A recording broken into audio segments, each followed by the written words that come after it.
And that's when I told her $2 million or I'm not going to promote your stupid product. That is the last time I think you should ever talk to Anna Kendrick. Did we already start? Oh, no. Hey, Okay. everybody. It's the Sunburnt podcast where we talk about comedy and tropical travel and $1 million deals, Chip. Yeah, those deals are just piling in right now. I know. Anna Kendrick is a person, right? That's a lady, right? Anna Kendrick is a movie star. Good for her. Yeah. Yeah. She was one of the Pitch Perfect gals. That's what I was thinking. I was thinking like a High School Musical kind of situation, but I was in the ballpark. And in that scenario, I was demanding $1 million from her for an appearance. Yes, that's exactly what it was. I was also picturing, is it? I'm going to say the name incorrectly. Isla Fisher, is that who that is? That's a tough one. I think it's Isla Fisher. Is it Isla Fisher? Isla Fisher from. I would know her from Wedding Crashers. Wedding Crashers, yeah. So I feel like in that's those are two people that he kind of, there's actors that you just put together. Yeah. That are, Bill Paxton, Bill Pullman kind of situation. The Bills. The Bills, yeah. I would get Glenn Close and Meryl Streep, like they're sort of crisscrossed in my head together. And Glenn Ross. You got Glenn Ross, Glenn Gary, Glenn Phillips of Toad-the-Wet-Sprocket fame. All the Glens, really. Yeah. Walk on the ocean. They all walked on the ocean. They step on I think it's foam or stone. They walk on something, they step on something. They could really move through a beach area, Chip, which is something we're very interested in here at the Sunburnt podcast. Yeah, is what the good men at Toad-the-Wet-Sprocket talk about. I don't care about their actions. I really don't. They could be vile, repulsive people. I care about what they say. What they sing about. Yeah. If you had to sing about anything, what would you sing about, Chip? I would literally sing about the members of Toad-the-Wet-Sprocket. I would dedicate an entire concept album just to go through the lives and the history of the gentlemen from Toad-the-Wet-Sprocket. And I don't even know if I would do that same genre. By the way, I'm a big Toad-the-Wet-Sprocket fan. My wife loves Toad-the-Wet-Sprocket. I enjoy them very much. I love that genre, that 90s sort of California vibe. I don't even know if I would do it in that vibe. Maybe I would do like a rap album about Toad-the-Wet-Sprocket. You just Hamiltoned Toad-the-Wet-Sprocket. I think I am going to Lin-Manuel, the gentleman from Toad-the-Wet-Sprocket. I'm going to just go through their life stories. And people are like, wait, so this is like a jukebox musical? I'm like, well, no. So it's like, it's all the songs from Toad-the-Wet-Sprocket? Yeah. Well, no. We couldn't get the licensing. It's an all-female cast. All-female singing cast. about the life of every individual member of the band. Picture Rent meets Stomp, but about Glenn Phillips and the other fellas from Toad-the-Wet-Sprocket. And famously, following the Hamilton roadmap, it can only have one word name. And I think it's got to be from the name of the band. So what word are you picking? What do you think's most representative? Is it Toad? Is it Sprocket? Or is it just a good old down and dirty wet? I might just go with the. Oh. Just call it the. And then it's all encompassing. Uh-huh. I think it's just call it the. And then, you mean the Toad-the-Wet-Sprocket musical? Yeah, the hit Toad-the-Wet-Sprocket musical. It just flows. And then what if the guys from Toad-the-Wet-Sprocket, very talented guys, what if they tried to do a jukebox musical, but mine got confused with theirs? Yeah. So then, it sort of blocks them from their success. I'd feel terrible, but I feel like mine would be, okay, let me ask you this, Thomas. Fire away. You can weigh in the comments here. Yeah. It's Saturday night. Uh-huh. You have free let's say you're at a hotel. You're in a let's say you're in New York. Mm-hmm. And the hotel's like, hey, you've been such a good, valued patron of this hotel. We're going to give you and your lady 2 free tickets to a hit Broadway play. Okay. You have your choice. Yeah. Of a jukebox musical featuring the songs and music of Toad-the-Wet-Sprocket. Yep. Or a hip-hop musical written by a no-name comedian about the lives of the members of Toad-the-Wet-Sprocket. No Toad-the-Wet-Sprocket music involved. Which one are you going to? There's a clear greater than. I'd go to the. Yeah. Mm-hmm. I'd go to that. As much as I enjoy the one song I remember of Toad-the-Wet-Sprocket, vaguely, Is it Walk on the Ocean or Walk by the Ocean? Walk on the Ocean. If you're just walking by the ocean, why would you write a song about it, Thomas? You only do if you're walking on the ocean. It's a body of water, Chip. That's not even possible. Yeah. 2 people have done that in the history of man that I know of. One of them, there is a gigantic book written about, at least the second half. And the second, there was a hit song from, I'm going to call it 1992, about that. By the way, you say Walk on the Ocean, yep. You remember that song. That's the Toad-the-Wet-Sprocket song. I guarantee you, I'm going to, right now, I would put $20 on the fact that like very well, 6 Toad-the-Wet-Sprocket songs. Before I can make any kind of wagers, I need this Anna Kendrick check to clear, Chip. Okay. I'm not betting money I don't have in hand. Okay, once AK's money comes through, you're betting $20 because you're going to know Walk on the Ocean.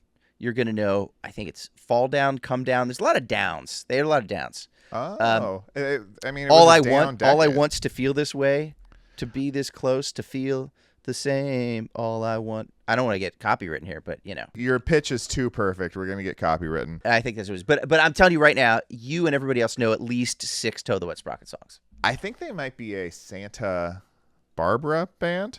I feel like they are. They're a Southern California band, and Santa Barbara sounds about right. What's the name of that town? I was going to go to that town when I was living out there. My wife and I, when she was visiting, when I was out there for a couple months. Bakersfield? No, it's the name of the town. It's up by Santa Barbara. You might even be the one talking. It's like everything is like Swedish or Solvang. Solvang. Yeah. What is is it Swedish? Is that what it is? I think it's Dutch. Dutch. Okay. Yeah, right. It's a California Dutch country, dude. Have you been? Yeah. There's windmills. There's a lot of great pastries. It's kind of close to, or maybe it is technically part of Santa Barbara wine country. Okay. And the whole area is lovely. When during the pandemic, when we got real into Yellowstone. Sure. Who didn't? For my birthday, because we couldn't do anything, my wife got us a delightful Airbnb on a ranch in Santa Barbara wine country. Oh, that's great. And we rode horses and stuff. It was really, really cool. And we watched over that weekend a whole season of Yellowstone. It was fantastic. Look at that. I mean, you're in California's Dutch country, but you're just like, we're just going to watch Yellowstone. I love it. I love it so much. I think you've just inspired me too of my next musical, Walking on the Ocean in My Wooden Shoes. The Solvang-based musical featuring the music of Toad-the-Wet-Sprocket. I'm bringing Toad-the-Wet-Sprocket's catalog into this one. Yeah, I mean, this is hats on hats on hats, and I love it. Yeah, and wooden shoes on shoes. I'll say that. Yeah, there's that familiar little clip-clop of clogs running all through these ideas, and I think it's fantastic, Chip. It's a hat on a hat, and you know what it also is? It's a Sunburnt podcast. We're here, ladies and gentlemen, talking about Solvang, talking about more tropical locations as well. I'm Chip Chantry here with Thomas O'Brien. Thomas, are you ready to dive into this? Oh, dude, yeah. I am excited about this today. A little Hawaiian Tropic. Put this Tropic on, slather it on the face. I needed this today. I know you've been going through it, buddy. I'm on just a couple hours of sleep. I know you are too. Oh yeah. I want to say, let's get into it. Let's get on the other. Should we get on the other side? Let's open this officially. All right. And then get into the reason why we are both, I think, a little punchy today, and I think in the best way possible. This is the Sunburnt podcast where we talk about tropical travel and comedy. If you like those two things and think they should be pressed together very tightly to be enjoyed by all, stay tuned. Front desk. Hi, this is Mr. Chantry in room 308. I was wondering if you could give me a wake-up call. Absolutely, Mr. Chantry. What time would you like? Oh, it doesn't matter. My life has just been going down a terrible path, and I need you to snap me out of it with a wake-up call. Well, how about right now? You do owe us $3,000 from Mini Bar alone. That's just what I needed. Chip, it's episode 22 of the Sunburnt podcast. The double deuce. 132 days till Chip Chantry's Thanksgiving in Paradise, the comedic tropical event this whole podcast was kind of started to bring up and support. Yeah, I can't believe we are closing in. I think we got about 4 months, And I'm starting to get giddy. I'm starting to get excited. I'm talking to people about it. And they're just like, if they've been there, you're gonna love Hawaii. It's just a whole different world. And can't wait to do the show and bring some people out there. Like I do love a good group trip. You know what I mean? Like some of my favorite vacations have been with like a couple of couples. You know what I'm saying? Like if it's just me and Mrs., great. Kim does get bored if it's just you, right? Most people do. Most people do. I've seen you wandering off halfway through this podcast a number of times. I get it. I take it with a grain of salt, Tom. Uh-huh. No offense taken. So yeah, it's nice to have a couple other people there where you're the Goonies. You know what I mean? Yeah. You are just a couple of upstart 12-year-old kids trying to find some gold doubloons. And you're in a strange town, and you're all figuring out together. Like, sometimes that can be a little bit, if you have that wild card person, that can be a little off or whatever. But it's about vetting, but you get some good people out there. And what can go wrong in Hawaii, man? Like, just brings people out. We have a good time. I'm excited. And you guys should come along with us. That's what this group is all about. We have some, you were talking to me. I don't want to get on air too much right now, but you got me excited about a couple of the activities that I want to do when I'm there, like daytime stuff. Like, sure, the comedy show going to be great. It's going to be a lot of fun. That's just the cherry on top. There's a lot of fun stuff we're going to do. So this Thanksgiving, if you're like, I'm listening to this right now, you're like, I'm not going to Hawaii this Thanksgiving. Yes, you are. You're coming with us. It's going to be great. I think the thing, that I'm most excited about is, of course, the show. That's going to be fantastic. But what I'm picturing right now is just floating in the water. Yeah. You know, just being I hope face up. I'm hoping face up. Yes, that is the preferred float. Because there has been sometimes where I have fantasized about floating. It's face down though. Oh, just in a swimming pool. Great Gatsby style. Spoiler alert. Great Gatsby style. But this is a much more positive feeling of that. It's good. Yeah, it's going to be a lot more positive. It's just, dude, it's just like, it's my happy place, just kind of floating in that, floating in the water right off of Waikiki.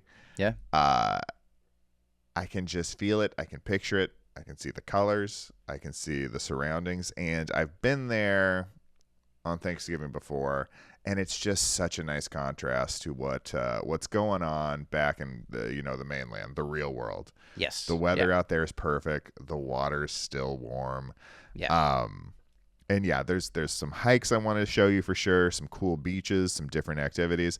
But dude, it's just going to be good to hang out there with you and Kim. My family's going to be coming, and then we're going to have a bunch of friends that are coming. Like, this is, I don't know, this show is just the ultimate excuse to get some people together in a location that we really wouldn't have been able to any other way I could think of.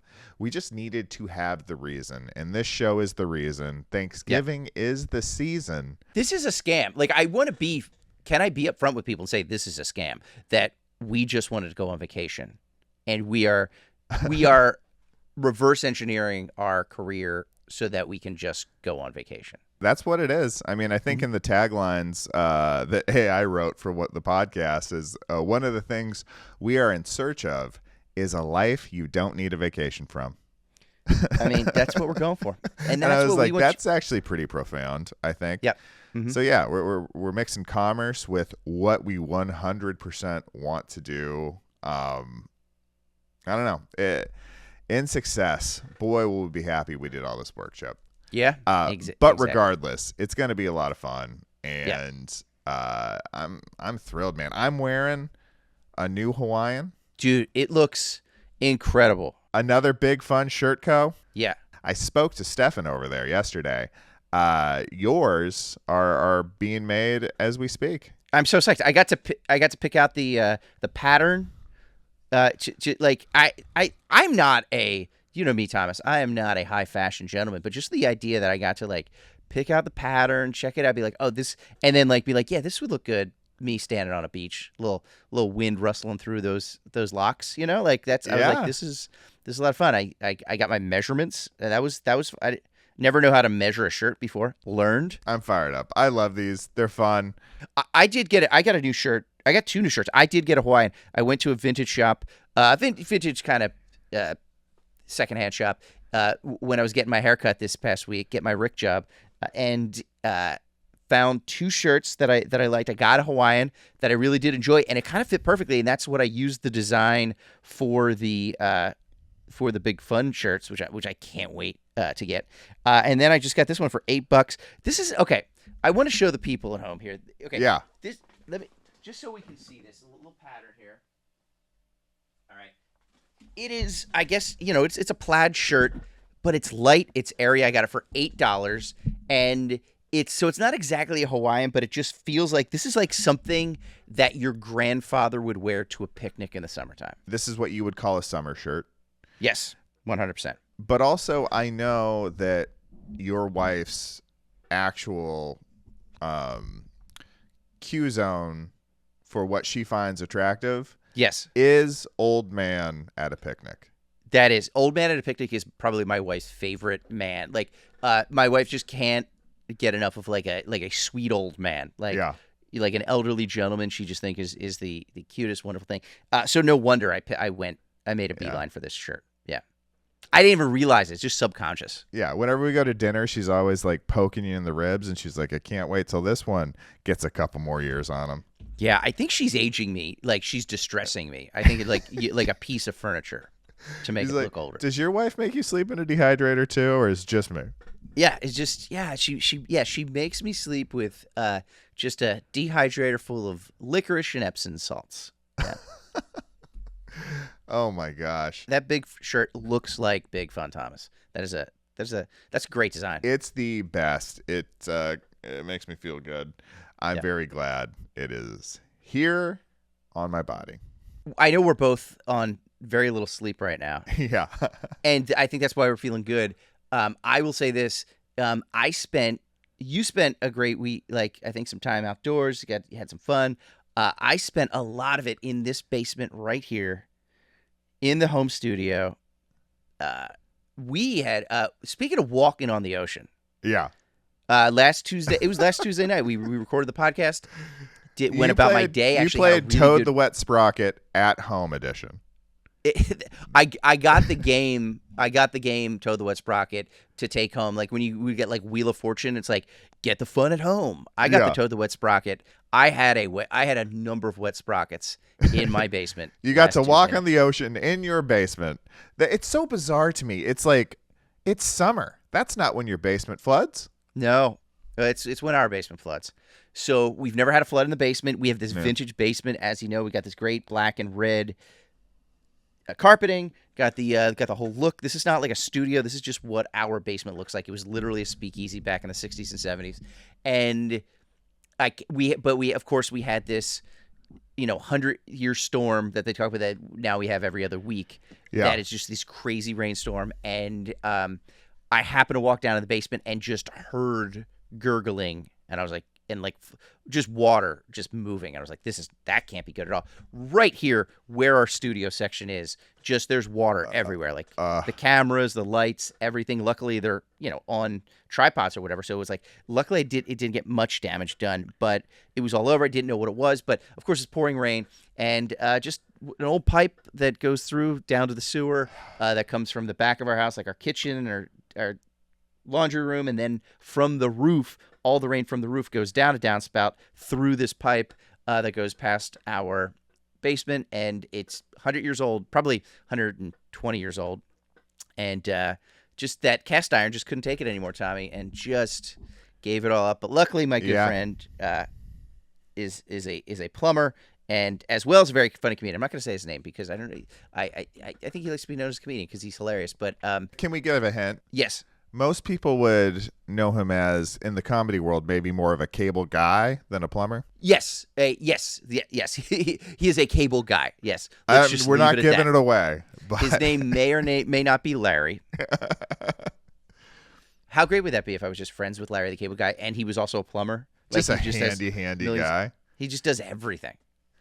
No, a local comedian, but is also a great plumber. Has a family plumbing business, and they came out the next day, fixed it up. We are chock full of PVC pipes in this basement right now, Tommy. Oh, airtight, that's the good stuff. sealed. Yeah, and so the good news is, so I was shop vacuuming all night on Tuesday night. Luckily, didn't ruin anything. And then the next day, when they came and fixed it, I got to enjoy a day worth of basically model airplane glue fumes all throughout the house. And I was like, I'm leaning into this one today. I'm taking a W, and let's just you might want to open up the windows and let this vent out, or not. Let's just keep it. If there's one smell that can mask cats, yes, it might be industrial strength plumbing glue. Epoxy, baby. That's what it is. It's just if you've cats in your house and you're just like, do I have pet odors? Like we have that problem. Yeah. Just what I want you to do is just get like a box fan, and then just open up a large tub of just construction grade epoxy, and just let that flow through your house. Not only will it smell great, but you're not going to know where you are, and it's a beautiful thing. And I had my own little vacation, let's just say, this past week.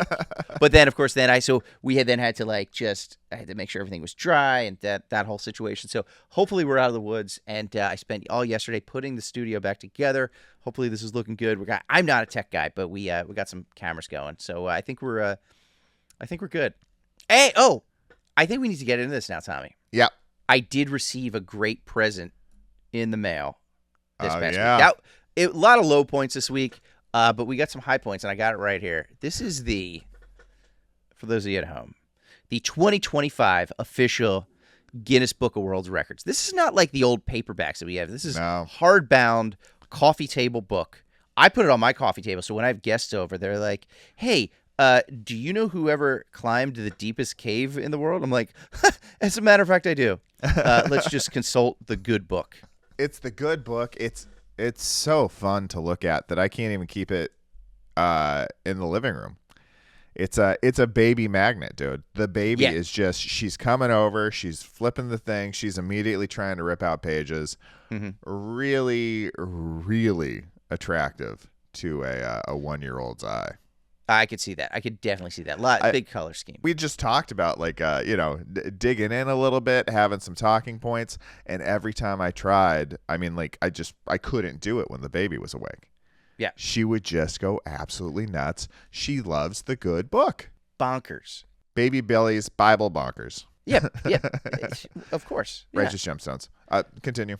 All right, so I think we dug in. We found a couple of fun vacation-related tropical adjacent world records, because I was like, I feel like people in the tropical world, they get a reputation for being maybe not the most industrious people. They're kicking back. They're they've changed their attitude. They're so content with their life. They're so content with their life that they don't need to push for achievements.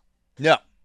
And we learned through this good book that is definitely not the case. That's not the case at all. There's many burnt ones out there who are setting the world on fire, breaking records, writing checks, snapping necks.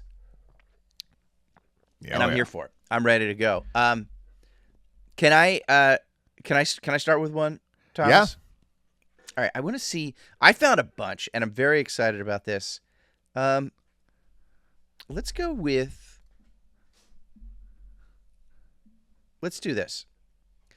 Let's go with this. This dude is, by the way, I will say this about every one of these burnt ones who set a record for something beach related are all named Chad or Chase. They all are. Mm-hmm. And now my name's Chip, so I really can't talk. But every time, there's no Brians, there's no Neds, there's no apologies, there's no Thomases. It's all Chase or Chads, but the Chases and the Chads of the world, they are. I'll say one thing: they are chasing some world records, and they have found them. Yeah. All right, this one is tropical adjacent, a little surfing adjacent, but I thought this was a fun one. Thomas, Chad Caruso, we got to talk about him. All right. A few years ago, he set the record for the fastest crossing of the United States on. Do you want to take a guess what type of vehicle he crossed the United States on. Chad Caruso crossed Coast to the coast. United States. Is it motorized? Can I ask that? It is not. As far as I know, these things can be motorized. I don't believe it is. I'll say, give me two. Okay, I'm going for two. I'm gonna say, and I should say this. What's the dumbest thing to cross the United States with? Go ahead, Thomas. I'll give you that hint. Is it a windsurf board on wheels? You're in the ballpark. A longboard. It might. What do you mean by a longboard? I mean like a long skateboard. It possibly. It's just the fastest crossing of the U.S. on a skateboard. I would assume it'd be a longboard. It just says skateboard. Yeah. But Chad, it took him. Oh, that's such a Chad thing to do. It's such a Chad thing to do. You know what I'm gonna do? I'm gonna go across the U.S. Or what are you gonna take a plane? Nope. You're gonna go bus, train. You're gonna hitchhike. I just got four wheels and some good vibes. That's all I need. And I just kept skating. This was the most Forrest Gump. I was thinking about it's like Forrest Gump, but with probably an attitude. If Forrest Gump had if Forrest Gump wore a T-shirt that's like, if skateboarding was outlawed, then only outlaws would skate. Then yes, instead of his "Have a nice day" bumper sticker. It took him 57 days, 6 hours, 56 minutes. So we're talking roughly 2 months. That's so short. That's so short compared to what I would think. Right. I should have made you guess. Yeah. It took about 2 months. That's not that long. He had to have been moving. The Oregon Trail took like 3 or 4 months back in the day. Yeah. Yeah. This guy's just scooting? Just scooting. That's all he's doing. And by the way, he had to have gone through so many. I wonder how many skateboards he went through, or at least wheels that he went through. Yeah. During this, I'll look it up a little bit more. I should have researched a little bit more, but just they give you the snippets in the good book. He went from one of your favorite spots, Tommy, Venice Beach, California. That's of course where he started, and he went to Virginia Beach in Virginia. 3,162 miles. That's big. That is very big. Yeah. So he has the Guinness Book of World Records fastest crossing of the continental United States by a skateboard. His mom actually also holds a record. It runs in the family. Wow. She has the record for best job of pretending to be proud of her son. Like, can you just imagine, like, her bumping into her friends at the grocery store, be like, so Darren's at Boston College right now. What's Chad up to? And she's like, well, he's skateboarding through Iowa at the moment. I just hope he did a sick ollie over the Mississippi River. That's my only. That's the missed opportunity right there. If he just didn't do a quick sick ollie over a Big Muddy. Yeah. And by the way, how many scooter DUIs do you need to decide that you have to skateboard across the U.S.? But he did it. Like, he did it out of the goodness of his heart. Yeah. He just like, I'm going to accomplish something. This is, besides Tony Hawk, this might be the most accomplished skateboarder that I've ever heard of. This is the other skateboarder you've heard of. Yes. And not the murder one. Do you know the murder one? That guy Gator? Skateboarder? Yeah, there's a skater murder. His name is Gator, from Florida, I believe. And back in the 80s, and he was like this big time skateboarder. I want to say he murdered his like girlfriend or something. I could be wrong about that. I forget. But yeah, his name was Gator, and I believe he's still behind bars because apparently outlaws do skate. I've learned. Oh yeah, dude. Yeah, that's an incredible record, man. What do you know if there was a previous record? I wonder if anybody's ever tried to accomplish. It's such an ambitious distance thing. Like, you got to think there's like some really nice downhills that like you can kind of catch your breath on, but any uphills at all? Yeah, like, are you walking it up? Was that part of the thing? Like, did you have to skate the whole time? Could you carry your skateboard up the Rocky Mountains? Yeah. And of course, my favorite amateur skateboarder of all time, Bart Simpson. Yeah. It's like you wonder how many Eat My Shorts he had to drop along the way, you know? Right. Yeah. It's a lot of that's 3,162 miles of cowabunga. Yeah.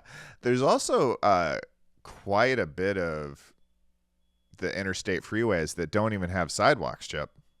No. So, yeah, I'm assuming he's just on the... Got to be just on the road. Just on the shoulder of the road, right? Can you just imagine, like, going through Arizona and there's just cars whipping past and then just, like, a coyote on rocket skates just going just so quickly past you. Like, I could be doing that. I could call Acme right now, get some rocket skates. But no, I'm going to do it had to have been exhausting. His core and his leg muscles are just. Yeah. Maybe that's what we got to do. Maybe that's what you and I do before Hawaii. Skate into shape? Do I leave Pennsylvania in September, right? Mm-hmm. Take off, let my wife, she can fly out in November, but I'll skateboard from Pennsylvania out to LA. I like it. Meet up with you at LAX. And do then a couple we'll flip tandem kicks skateboard across all the way to Venice. Mm. And then down to LAX. Yeah. That sounds pretty good. We could I think zoom we right got through it. that And then, airport do you know traffic what kind too. of shape we would be in for Thanksgiving in Paradise then? For me personally, like, can you skateboard? I never could. I myself. I was never good. immediately. I owned a few skateboards. Yeah. And I was always more of a BMX kid anyway. Mm-hmm. Like, that was my vibe. But yeah, no, Yeah. I couldn't. I was not good at it at all. Yeah. I was more of an IBS kid, but Okay. So you had your own version of scooting. yeah, no, where's little Thomas? He's scooting again. He's scooting over by the bowl. Scooting to the bowl. Dude, that's this is why I love the good book. So yeah, because this dude is definitely a burnt one. Chad Caruso, if you're listening. Chatter. I want to talk to you like that and we make fun. And skateboarders are slackers. This dude is not a slacker. This dude set out for something. Yeah. And accomplished it big time. Yeah, no, it's tough to even think about, like, just 60 days of pushing, kick, push. Can you imagine on like day 18, you're just like, yeah, oh my God, I'm in Oklahoma right now and it's not going well. Yeah. And you just got to keep. Is he skating in the rain? Did he take some time off? Mm-hmm. I don't know. Yeah. Rain skates aren't fun. Oh, you can't. I mean, you can't. You also, it can't get too cold, I don't think. Like, you really have to have some weather on your side, or else you are just stuck, I'd imagine. Yeah. I do wonder if there's like safety things too. Like, he's on the freeway. There's no other way to do it. He was going on freeways. He definitely set the record for a guy who's been skateboarding on the freeway the longest without being run down. I do wonder if there's like safety equipment, you know? Mm-hmm. Does he have like one of those hats that have little rear view mirrors kind of like poking out in front like of a him? little helmet with like the bike messenger guy. Yeah. Just so much repetitive, like turning back behind you. Like, I don't know. Yeah. I think that gets tough. I think that gets tough on the neck muscles, much less everything else. What's going on with his luggage? Like, does he have a spotter, somebody taking his luggage to where he's going the next day, or is he's got a backpack and a roller behind him? I mean, that's a great question. I would assume like it's pretty planned out. Like, people, I don't know. I know your wife does big hikes and stuff. Like, right? You kind of where they out have the luggage beforehand. taken from one place to the where other. you're going to be going. But geez, I mean, I've done that drive, Chip. When I came out to New York to I did the drive when I show. came to your wedding. Yeah. Oh yeah, it's a big drive. It's exhausting. And It you're is just sitting on your sweet tush, letting a machine do the work. I was on cruise control for most of the time. Yeah. Yeah, not even working the pedals. No. Thank you, technology. And this dude is just out there in the elements, braving it. You know what? It's funny. I think I might have passed him when I was going to your wedding. I think I was like, "There's a guy on a skateboard on the interstate right now." That might have been Chad Caruso. What do you think his next feat will be? Like, do you stop there? Like, is he going to skateboard through Europe? Canadian snowshoe? He is just continually, right now, skating around the deck of a Carnival cruise ship. He's taking this thing to the UK. I think that's the way to do it. I think that's yeah.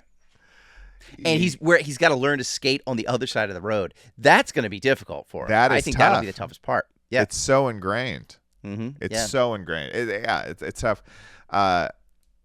Did you do a lot of driving when you were in the UK? When I was in Ireland, I was never in the UK, but when I was in Ireland, I did some driving, a decent amount, and you get used to it pretty quickly, I think. What do you think? I needed the GPS. I needed like the instructions. Like sure, it was very easy for me to stay locked in when a British lady's telling me turn right, turn left. I thought that was very helpful.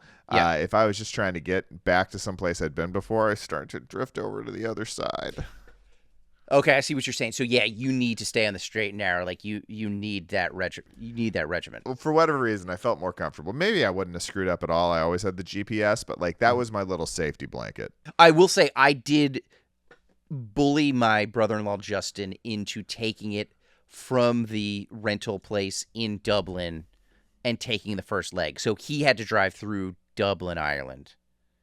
And then once we got out to the countryside, then I took over. And I did I think I did a lot of driving through the countryside. And then I did some of on the West Coast. I think, drive some of it up to Galway.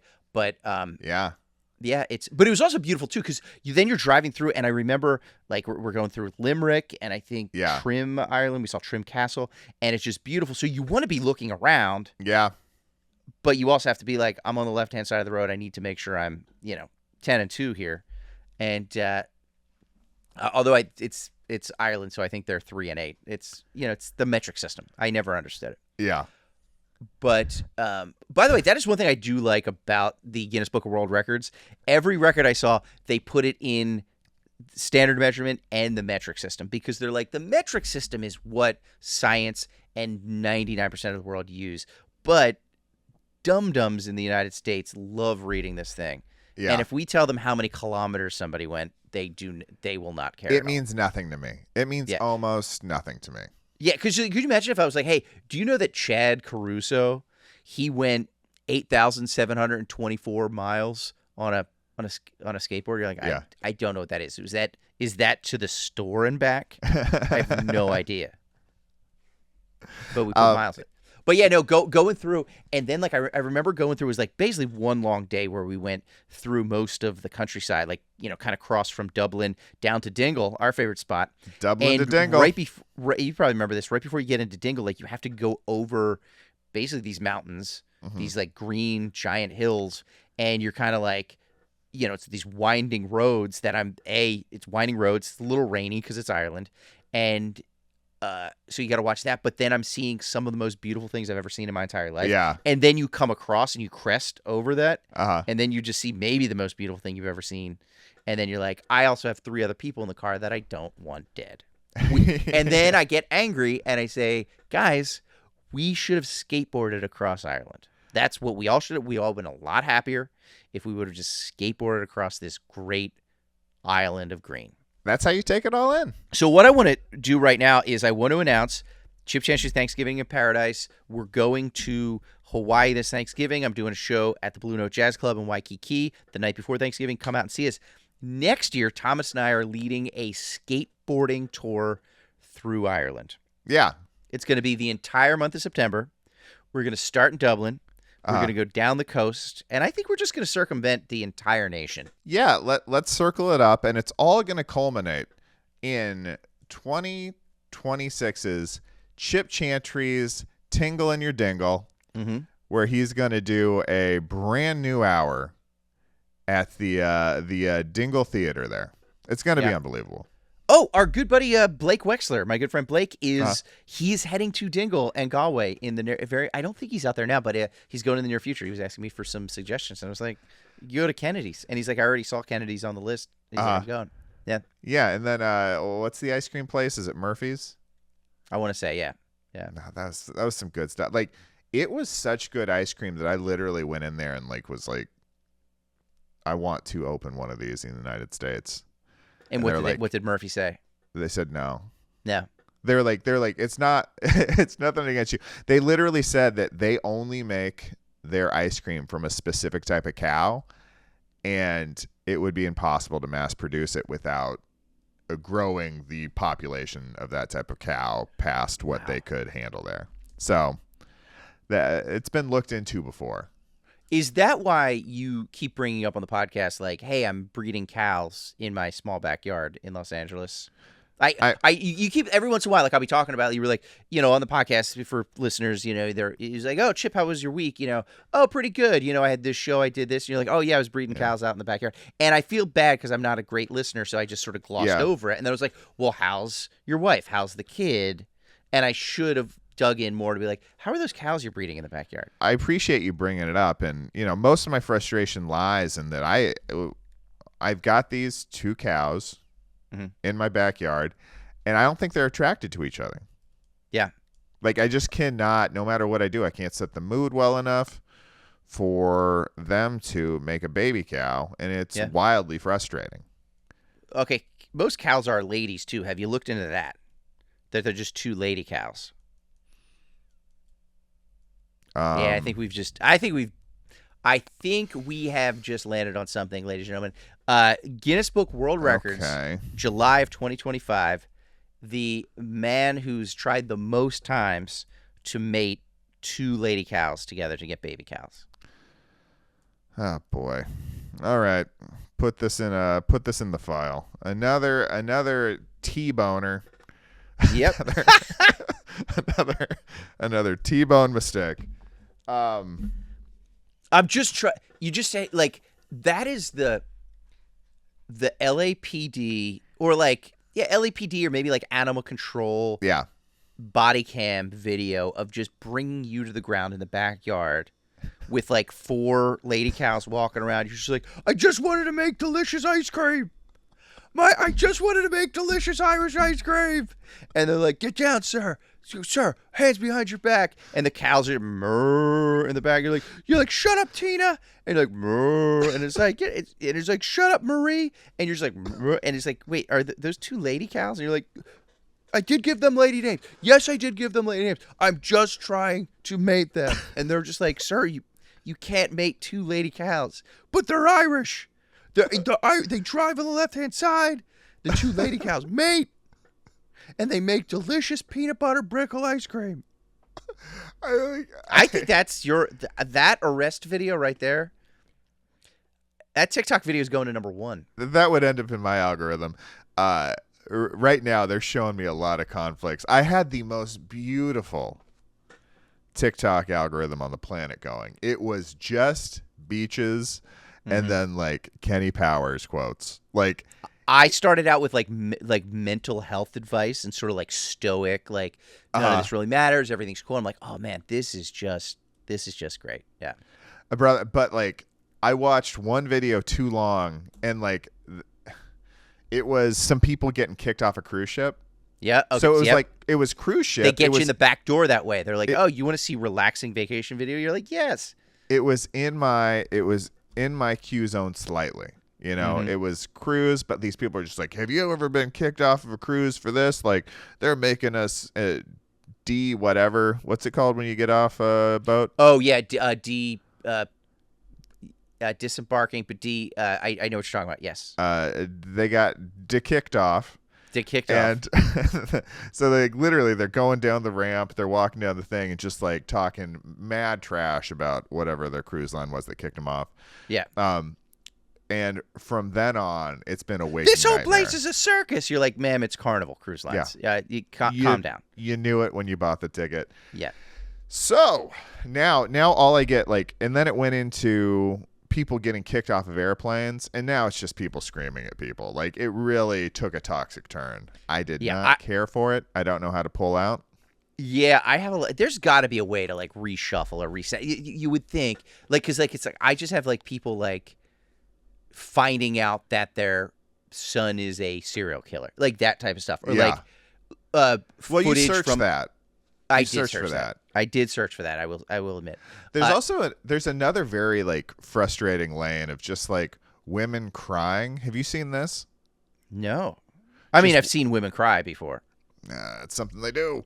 But women crying, and then there's text about just this horrible life situation or relationship they're going through. Yes. And I'm yes, just where like, she's not talking, but the scroll is going through. Yeah. Yes, I have seen that. Yeah. And I'm like, this is, I mean, I hope it's made up. It's so depressing. Like, these stories are awful.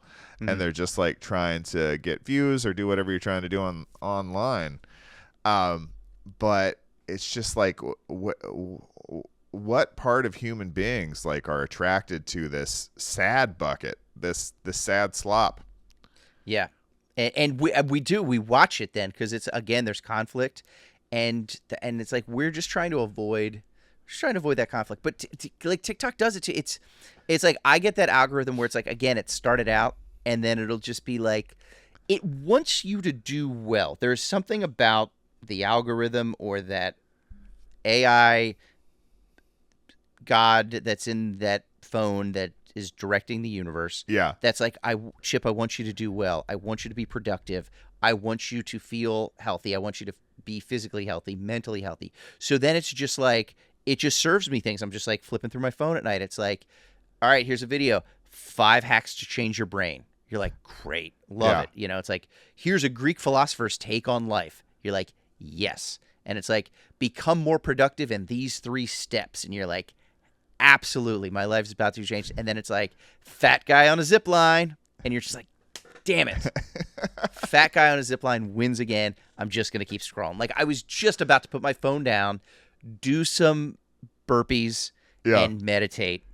And then they show me a lady carrying a cake and falling into her nephew on his birthday. You know, like that's, I was so close. Like, they were giving me all the tools to get out and accomplish things, because there are so many good things on the internet. Yeah. And they just, the tools, but then they know just that 4th or 5th video, just boom. It can feel you getting too inspired, and then they bring you on back down. But circling back to the cows in my backyard. Yeah. I do think, and this just crossed my mind, and I'll tell you in a writer's room type way, the little piece of juvenile magic in my mind that I think would be a really nice button to something like this. Yes. Is the guy who bought these very expensive cows, and he wants them to start his own ice cream situation. It was hard to get him there, and he needs them to breed, but they only want a 16 chip. And just the frustration of these cows having a preference that is outside of the regular positioning for cows is really ruining his life. He's probably got his back up against the wall. Maybe he overspent. Maybe he Hank Kingsley'd the situation and overextended himself. And now he needs to sell these cows. I think that's what it is. Is just, I think you got just Baskin Robbins 69 flavors right there. Is just. By the way, my cat Gary is joining us right now because I think he heard us talking about those mammals, so he's ready to go.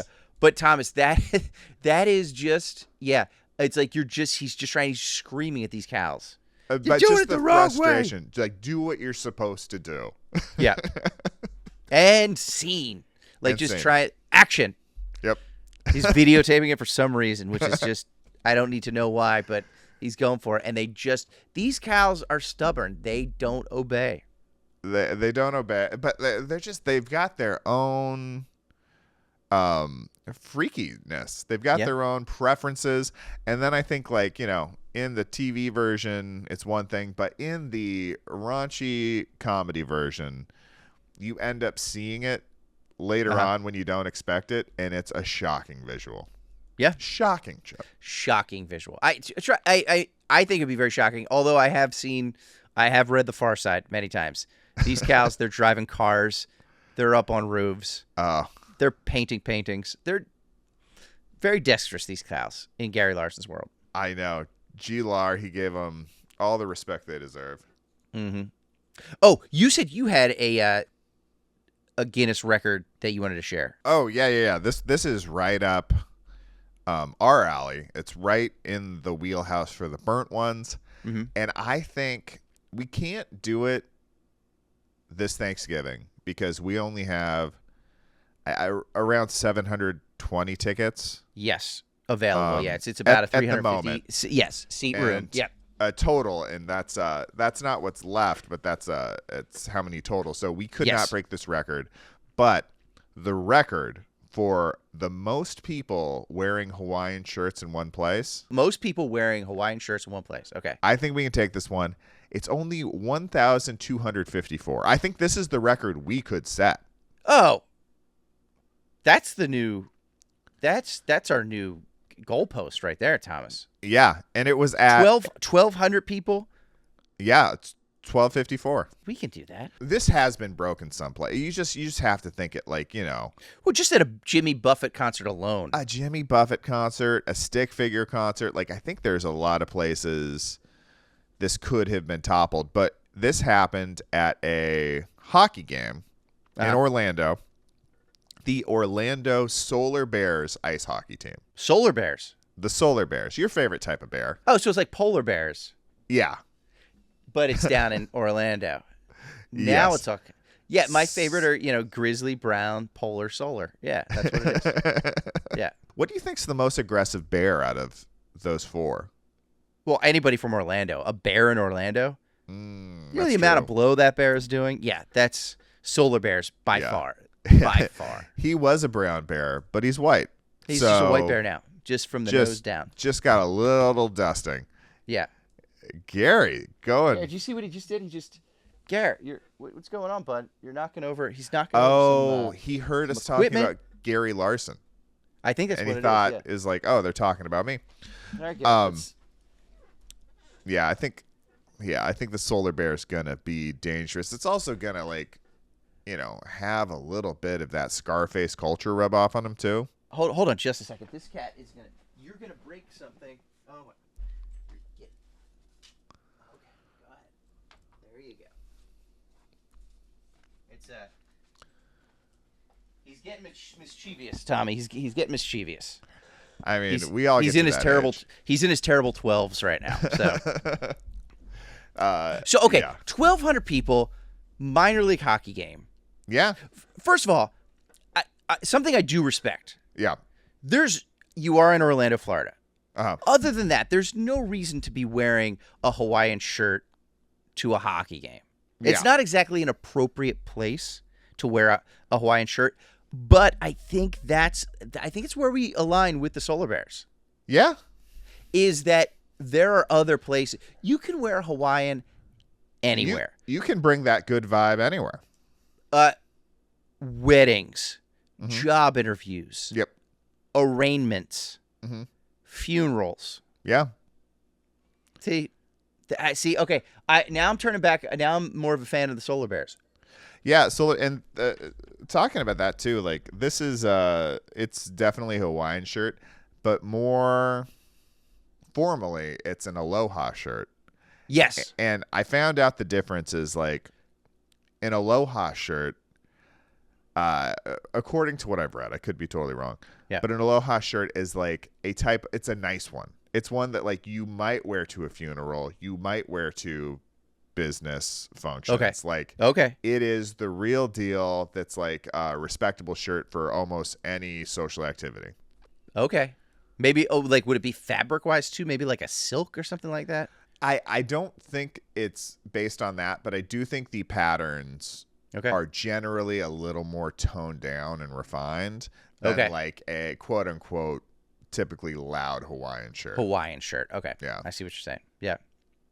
The patterns are so complicated. That's why they cost so much money. Yeah. Oh, it's Dan so Flashes. funny. It's Dan Flashes all over. It is like Big Fun Shirt Company does have some Dan Flashes vibes to it. They're great. Like every shirt there is exactly my style. And a lot of the guys in there look just like me. Big Fun Shirts is our Dan Flashes. It's our Dan Flashes. Yeah. Yeah. We would skip lunch and spend our per diem on it. So, okay, 1,200 54 Yeah. people with Hawaiians on, Aloha shirts, whatever. We can. That's a 2026 goal, I think. Yeah. We get together. We're going to get in the Guinness Book. Our Guinness Book will be in the probably 2027 edition. I can't wait for 2027 to be in the good book. Yeah. Yeah. I'm ready for it. Like, that's what we need to, that's what we're doing. We can definitely do that. So if you're listening at home and you don't have your Hawaiian shirt yet, like, first of all, go get the Hawaiian shirt. By the way, what's the website for the, I think it's bigfunshirtco.com or bigfunshirtcompany.com. You can just Google it. They'll pop Google up. it, yeah. Get yourself one of those. And I started, I'm telling you, Thomas, I'm wearing these Hawaiian shirts around, and I think I'm just getting better vibes than I have in a number of years from people. You wore one to the Live Aid this weekend, right? I did. Yeah. Oh, that's right. Yeah, this weekend I helped host it was the 40th anniversary of Live Aid. I think we talked about that. Yeah. And in Philadelphia, it was, by the way, amazing show. Like, so many great, talented musicians in Philly doing their thing, having a lot of fun. And I was just sort of along for the ride, but I wore my new Hawaiian, my new old Hawaiian that I got at the vintage shop, and people were vibing on it. People just were enjoying it. I'm going to see Phish tonight. Just like we saw Goose a couple weeks ago. Yeah. I haven't seen the band Phish in 15 years probably, but we're going tonight, and I'm throwing the Hawaiian on. I want to hopefully get some. If you're gonna get vibes anywhere, it's from a Phish show. So let's just first of all say that. Yeah. And I want to get some good vibes from that. But I'll be wearing my Hawaiian. Oh, dude, I'm so jealous. It's gonna be so fun, man. Yeah, I'm psyched. That'll be beautiful. And I love that you're not getting caught up in the apparent. I had no idea, but apparently there is a rift between Phish fans and Goose fans, as a lot of people told us on the internet when we talked about the Goose show we went to a little bit. By the way, Rift is one of Phish's most popular albums, by the way. So you're using the correct terminology, Thomas. Good for you. I mean, that was completely by accident. Do you play Wordle? No. Okay, you don't. All right. Today's Wordle, it's five-letter word, was also the name of another Phish album. Just happened to be. I can say it now because this is going to come out a few days later. Yeah. So you already hear it. Hoist. Hoist. Hoist. Yeah. Do you think that is on purpose, or is it just a coincidence that they've made so many albums that, of course, a lot of them are going to end up as clues in Wordle? As clues to Wordles. Yeah, I think it's just the sheer volume. Yeah. It's just a dictionary, basically, their catalog at this point. Exactly. Yeah. But there is a rift between the Goose. I don't have a Goose t-shirt. I almost want to wear a Goose shirt if I didn't have my Hawaiian, just to like represent. But there's a big overlap of people who are fans of both. But man, there are also some people who are definitely not. Definitely not. Very, very, very harsh in the comment section. And I did enjoy that they were taking the heat off of me for a little bit once. That was nice. Yeah. You and I were relatively unscathed. Yes. They turned a lot of the vitriol on each other. It's all about a common. You have to have a common enemy, and then they drop their swords. You know. But you're talking about wearing a Goose shirt to a Fish thing. I think wearing a Hawaiian's the exact opposite. That's bridging gaps. That's bringing people together. I know. Yeah. Under the warm tropical sun, even though you may be very far away from it. Dude, well, I'm excited, man. That sounds awesome. Love a nice concert, dude. And it was so good. And you're going with some of the same crew? Yeah, going to Brian and Kush will be there. You met those guys. Yep. I don't think Chris is coming down for it. He might be, but and then going with my buddy Carl. We're gonna meet up with a couple friends, and then it's just like meeting up with.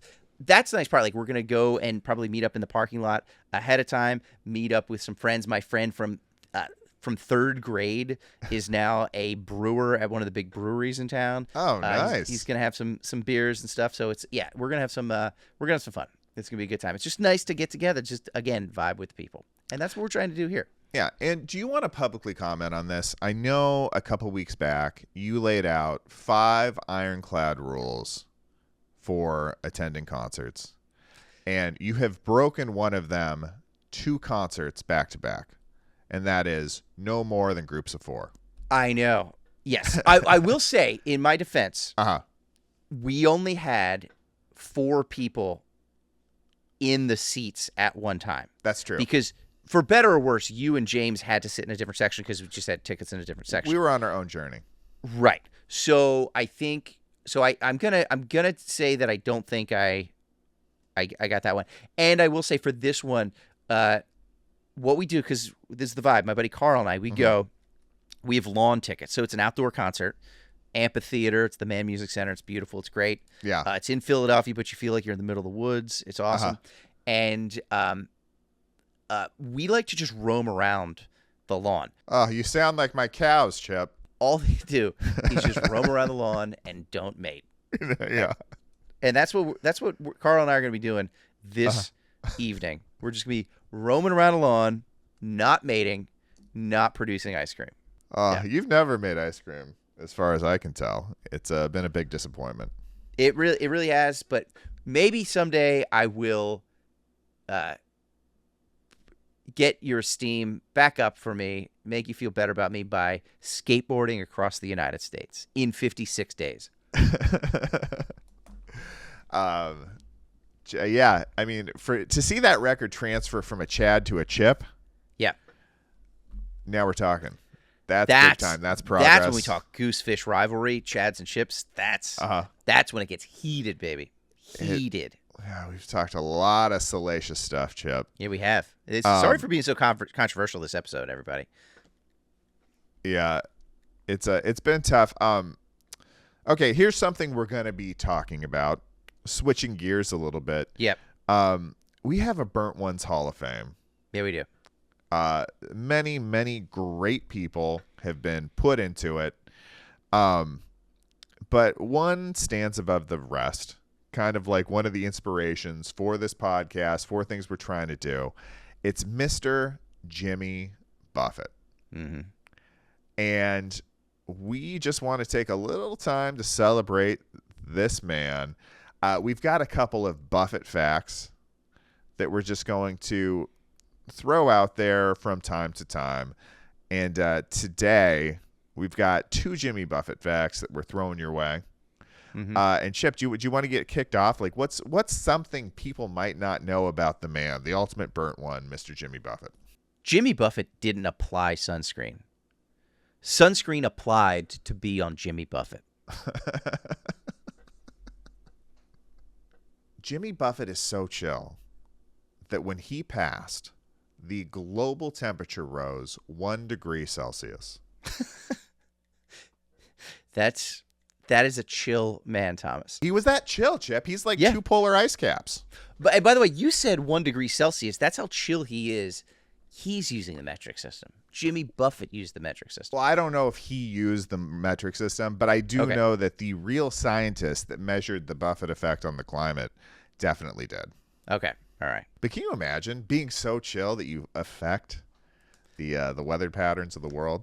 Yeah, that is just wow.